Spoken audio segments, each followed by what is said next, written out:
थेट जाऊयात शरद पवार. आजची विजय जी सगळी सभा झाली किंवा आज जी गर्दी बघितली, आपल्या मनात काय भावना आहेत सातारा लोकसभेच्या बाबतीमध्ये?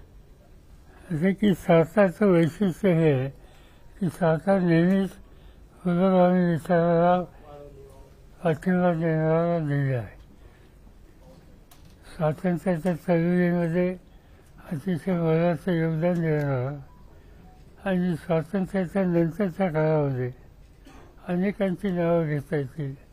यशवंतराव चव्हाण, आनंदराव चव्हाण, यशवंतराव मोहिते अशी कर्तृत्ववान लोकांची एक प्रचंड फळी तिथं होऊन गेली आणि त्यांच्या विचाराचा फायदा अजूनही या जिल्ह्यामध्ये सामान्य लोकांच्यावर आहे.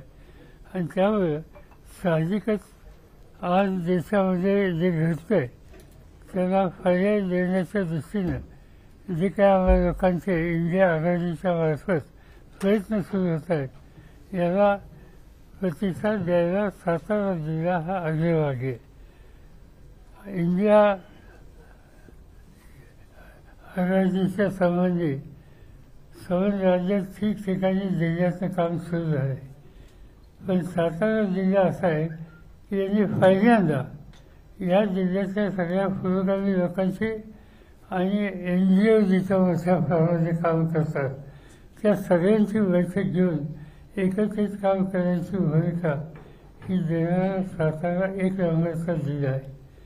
आणि आजची ही निवडणुकीचा अर्ज भरण्याच्या संबंधीचा हाचा कार्यक्रम याच्यापेक्षा दुसरा काही कार्यक्रम नव्हता.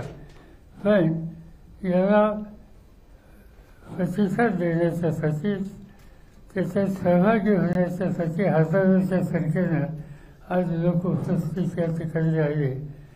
त्याच्यात अगदी एक गोष्ट स्पष्ट आहे की देशात जे परिवर्तन हवं आहे, इंडिया विचारधाराला शक्ती हवी आहे, त्यासंबंधीचं पहिलं पाऊल आज साताऱ्यातनं टाकलं असं म्हणजे महाराष्ट्रापुरतंच तर त्यामध्ये अतिशक्ती नाही. आणि त्यामुळे साहजिकच आम्हा लोकांचा आत्मविश्वास वाढवण्याचं काम सातारकरांनी आज केलं.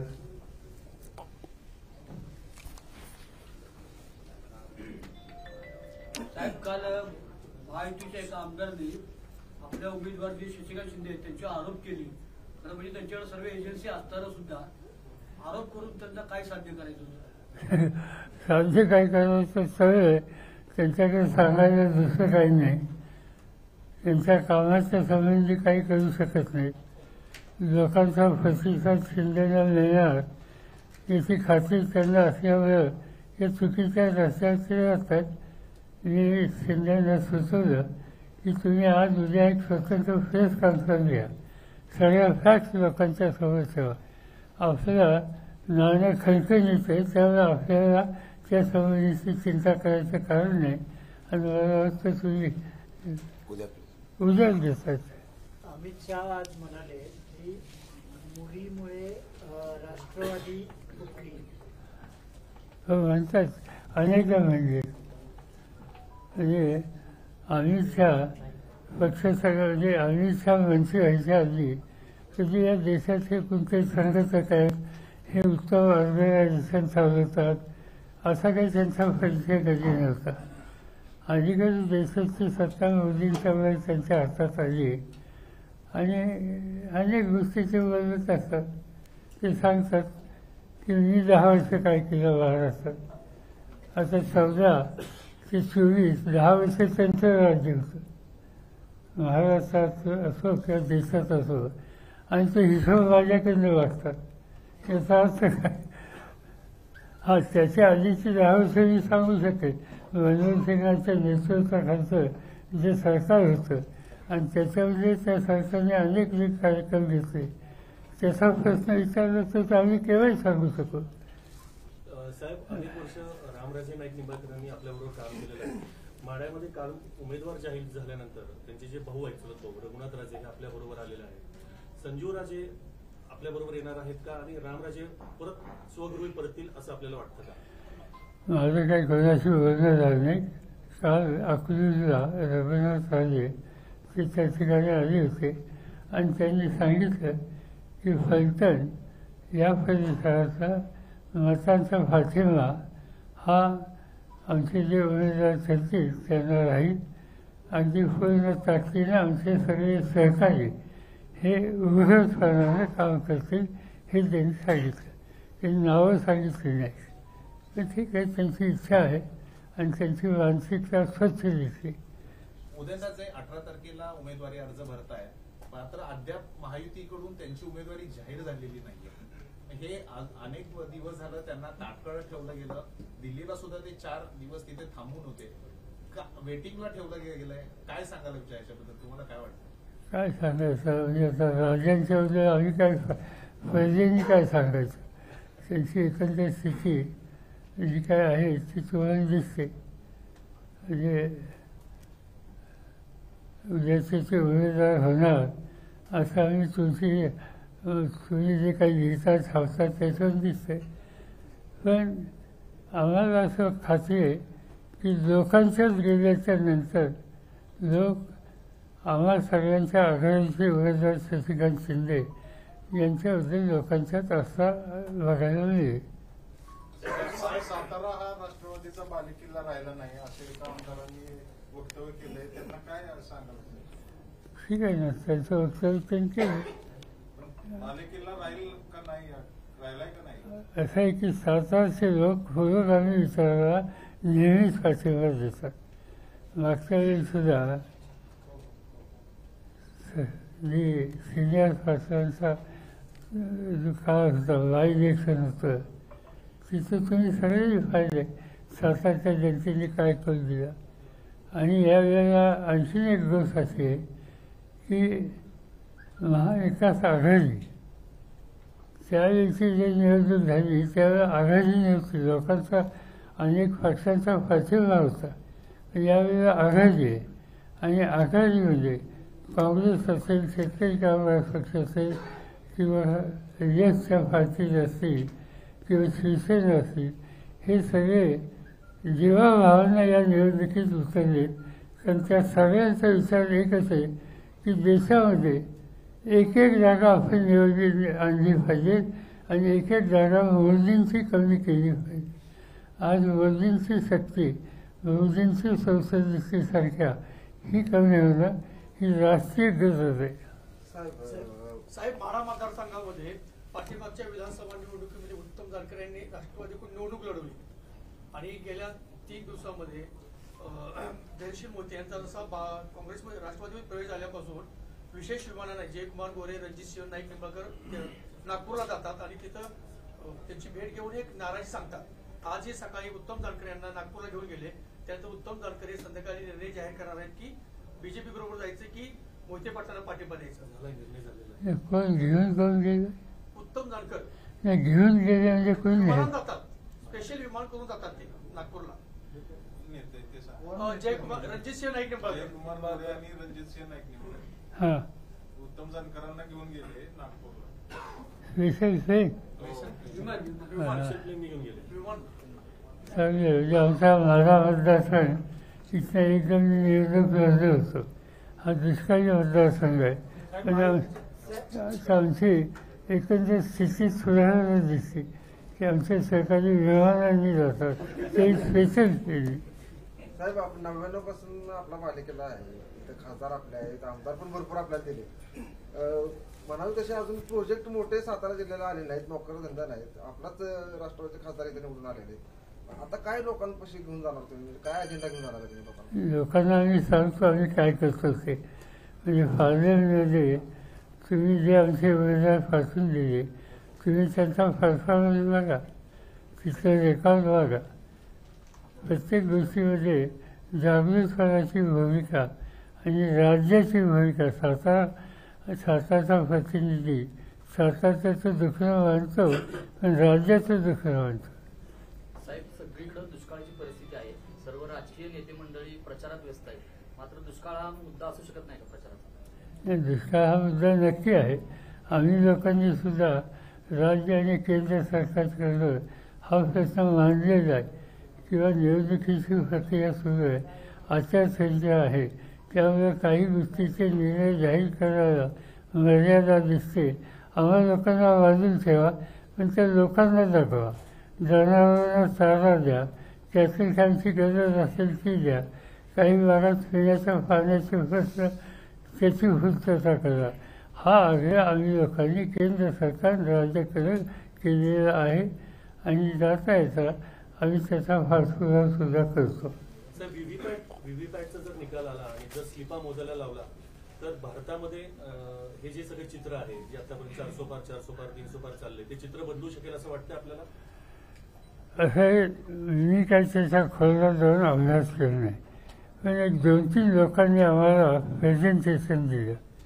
आमचे एक सरकारी राज्यसभेतले ते मध्य प्रदेशचे मुख्यमंत्री होते, त्यांचं नाव दिग्विजय सिंग, ते आणि काही लोकांनी या आत्ताची जी यंत्रणा आहे त्या यंत्रणेच्या संबंधी चिंता वाटावी अशा प्रकारचं एक प्रेझेंटेशन त्यांनी केलं आणि याच्यात काळजी घेण्याची गरज आहे असं त्यांनी सांगितलं. असं अनेक लोक सांगतात, पण त्याच्या संबंधीचं तांत्रिक ज्ञान मला स्वतःला नाही, पण एक शंकेला जागा आहे असं दिसतं.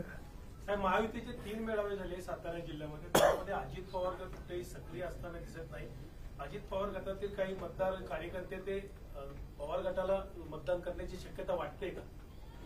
असं आहे की आमची जी आघाडी आहे त्या आघाडीच्या उमेदवारांना साधारणतः जो समाजकारणामध्ये आस्था घेणारा घटक आहे त्या सगळ्यांचा पाठिंबा आमच्या उमेदवाराला मिळेल असं चित्रवाणी दिसतं. पावसातल्या सभेत आपण चूक दुरुस्त करा म्हणून आवाहन केलं होतं जिल्ह्यातल्या जनतेला. आता उमेदवारी अर्ज भरून आलाय, आपण आता काय आवाहन कराल जिल्ह्यातल्या जनतेला? चूक लोकांनी वाटतं दुरुस्त केली. मागच्या वेळी आपण आवाहन केलं चूक दुरुस्त करा, लोकांनी चूक दुरुस्त केली आपल्या शब्दानुसार. आता या निवडणुकीसाठी लोकांना काय आवाहन करावं लागतं? तर बघूया ना कोण कोण येते समोर. साहेब त्याला जोडून की तुम्हाला सोडून गेणारे तुम्हाला जे सोडून गेले ते पुन्हा विधान भवनात दिसले नाहीत, तर लोकसभेत बी तसंच पुनरावृत्ती होईल का? बघूया आता. एकदा अजून नॉमिनेशन आज सुरू झाले, एकदा कोण कोण उभं राहतंय, खरी संघर्ष लढाई ही कुणाची आहे या गोष्टी स्पष्ट झाल्याच्या नंतर भाषा केली होईल. साहेब, बारामती लोकसभा मतदारसंघामध्ये एक भावनिक प्रश्न मध्ये निर्माण झाला. तुम्ही शब्दाला घरचं आणि बाहेरचं, आणि त्यानंतर हा प्रश्न ज्यावेळी सुनेत्राताईंना विचारला गेला त्यांना अश्रू अनावर झाले आणि त्यांनी काहीच उत्तर दिलं नाही. तर त्याने कुठेतरी फील झालं की तुम्ही जे 2 शब्द वापरले घरचं आणि बाहेरचं, तर त्याच्यात मी तसं बोललेलं नव्हतो. मी जे बोललो होतो प्रश्न काय विचारला, प्रश्न तिथं अजित पवारांनी काही भाषण केलं. त्यांच्या भाषणात त्यांनी सांगितलं की मला निवडून दिलं, मला म्हणजे त्यांना स्वतः निवडून दिलं, ताईंना निवडून दिलं, आता सुनेला निवडून द्या, आणि देत असताना त्यांनी आणखीन काही वाक्य वापरले. तर त्याच्या संबंधी मी फक्त स्पष्टीकरण केलं. यापेक्षा वेगळं काही मला सांगायचं कारण नव्हतं. आणि महिलांच्या हिताच्या संबंधीचा इश्यू जर असेल तर मला असं वाटतं की या देशात महिलांच्या आरक्षणाचा पहिला निर्णय राज्यातला घेणारा मुख्यमंत्री मी होतो. शासकीय सेवेमध्ये त्यांना एक विशिष्ट आरक्षण द्यायचा निर्णय माझा होता. मला केंद्र सरकारमध्ये मी संरक्षण मंत्री असताना 3 दलामध्ये मुलींना सहभागी करून घ्यायचा निर्णय माझा होता. त्यामुळे असे अनेक निर्णय आहेत की त्या निर्णयामध्ये महिलांना सन्मान आणि प्रतिष्ठा मिळेल याची काळजी घेण्याची भूमिका मी घेतली आणि आमच्या सगळ्या सहकार्यांनी त्याला सातत्यानं पाठपुरावा त्याचा केला. आणि हे घडल्यामुळं आम्हाला लोकांचे या महिलांच्याकडे बघायचा दृष्टिकोन किती समंजसपणाचा आणि पाठपुरावा करण्याचा आहे हे स्पष्ट होतं. त्यामुळं कारण नसताना एखाद्या शब्दावरनं त्याची वेगळं वातावरण तयार करायचा प्रयत्न कोणी केला तर तो काही फार दिवस टिकणार नाही. साहेब, अजित पवारांनी असा आरोप केला होता की विजय शिवतारे ज्यावेळेस उभा राहणार होते त्यावेळेस आरोप केला होता अजितदादांनी की त्यांना शिवतारे यांना रात्र रात्र कोण करायची की तुम्ही उभा राहा म्हणून. त्यांचा आरोप आपल्याकडे होता. ठीक आहे, आता असं आहे, समजा असेल आम्हाला एखाद्या उमेदवार उमेदवाराला फायद्याचं असेल तर त्याला आम्ही जर प्रेमाने सांगितलं तर त्याच्यात काही चुकीचं आहे. साहेब, महाराष्ट्रामध्ये सध्या तुमच्याविषयीचं वातावरण खूप इमोशनल आहे. विशेषतः कालच्या मोहिते पाटलांच्या प्रवेशानंतर सुद्धा वातावरण खूप बदललंय. तुम्ही सुद्धा तसं हे केलं. असं सगळं पाहताना महाराष्ट्रामध्ये इंडिया आघाडीला किती जागा मिळतील असं तुम्हाला? आज सांगू पण मी एक बघतो, मागच्या वेळेला आम्हाला लोकांना सगळ्या मिळून आम्हाला म्हणजे सगळ्या विरोधकांना सगळ्या मिळून 5 किंवा 6 जागा मिळाल्या होत्या. 4 आम्हाला लोकांना मिळाली, 1 काँग्रेसला मिळाली 5 आणि 1 या औरंगाबादची MIM 6 जागा ह्या संबंध राज्यात मिळाल्या होत्या. यावेळेला हा एकंदर जागेच्या 60% 70% जागा मिळाल्या तर मला आश्चर्य वाटणार नाही.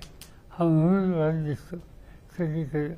विशेषतः विदर्भामध्ये, विदर्भ हा गेल्या अनेक वर्षाचा आमचा अनुभव असा आहे की हा ट्रॅडिशनली काँग्रेसला म्हणजे इंदिरा गांधींच्यापासून सातत्यानं काँग्रेसचा सपोर्ट करणारा विभाग आहे. अलीकडच्या काळामध्ये चित्र बदललं होतं, पण आत्ता आमचं अभ्युदय असं आहे की जी एकंदर राज्यात आम्हाला सगळ्यांची परिस्थिती सुधारली त्याच्यामध्ये विदर्भाचा काँग्रेस पक्षाचं चित्र हे अधिक अनुकूल होईल आणि त्याचा परिणाम हा एकंदर राज्यावर दिसेल. साहेब, मराठा आरक्षणाचे आंदोलन करते मनोज जरांगे पाटील आता काही भागात फिरतायत आणि त्यांनी आव्हान करतायत की उमेदवार पाडा.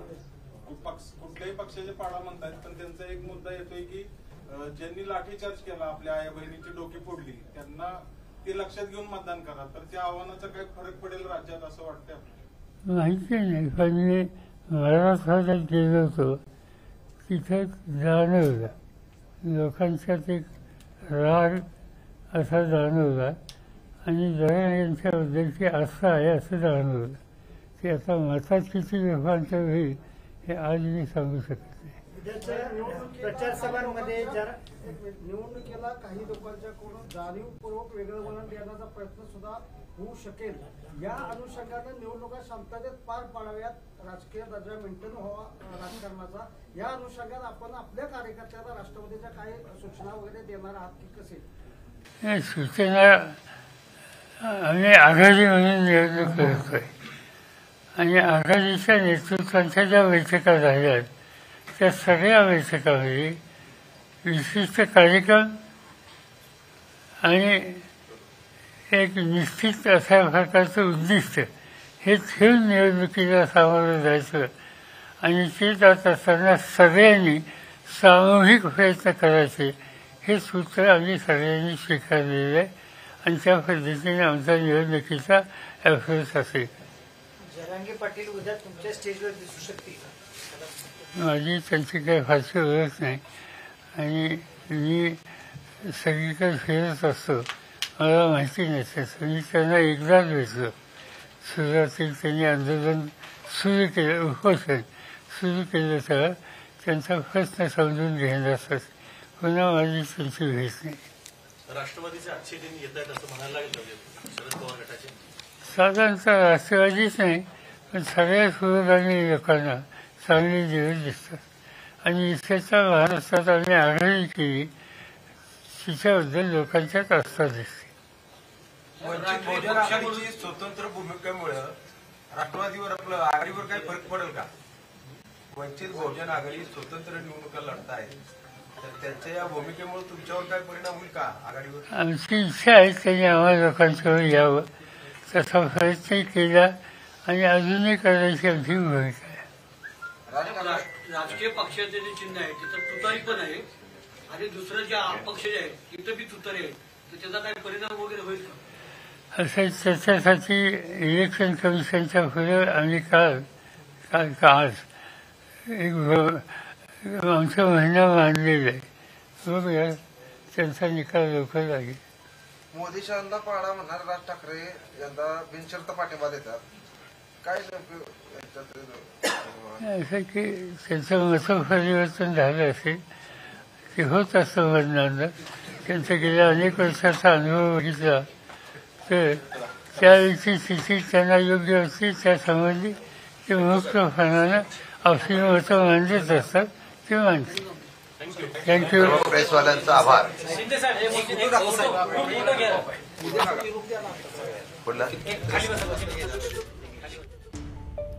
तर देशाच्या हितासाठी मोदींची शक्ती कमी करण्याची गरज आणि त्याच हेतूनं आम्ही सगळेजण एकत्र आलो आहोत असं वक्तव्य शरद पवार यांनी केलेलं आहे. तर साताऱ्यामध्ये शशिकांत शिंदेंचाच विजय होणार असल्याचा विश्वास शरद पवार यांनी व्यक्त केलाय. एबीपी माझा, उघडा डोळे बघा नीट.